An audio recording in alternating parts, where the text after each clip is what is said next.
প্রথমে আলোচনা করব মীন রাশির চাকরিজীবীদের জন্য এই নভেম্বর মাস কেমন যাবে।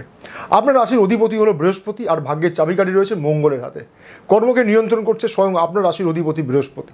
সবার আগে একবার দেখে নিন আপনার জন্মছকে বৃহস্পতি এবং মঙ্গলের অবস্থান কতটা শুভ। মীন রাশির মানুষদের যাদের জন্মছকে মঙ্গল এবং বৃহস্পতির শুভ অবস্থান থাকে, সার্বিকভাবে তাদের ভাগ্য এবং কর্ম ভালো থাকে। কিন্তু যাদের জন্মছকে মঙ্গল এবং বৃহস্পতির অবস্থান শুভ নয়, তাদের ক্ষেত্রে কিন্তু কর্মক্ষেত্রে পরিস্থিতি এতটা শুভ হয় না। মীন রাশির নভেম্বর মাসের রাশিফল কি বলছে? এই মাসে আপনার ভাগ্যের অধিপতি মঙ্গলের অবস্থান ভালো, ভাগ্যবতী কিন্তু ভাগ্যস্থানেই অবস্থান করছে, আর বৃহস্পতির দৃষ্টিও রয়েছে।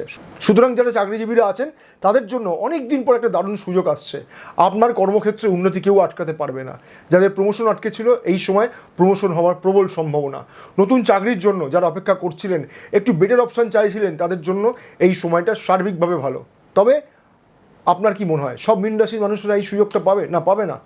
যাদের জন্মছকে মঙ্গল এবং বৃহস্পতির অবস্থান শুভ নয়, তাদের ক্ষেত্রে এই শুভ ফলের তারতম্য ঘটবে। অবশ্যই মিলিয়ে নেবেন এবং আমাকে জানাবেন।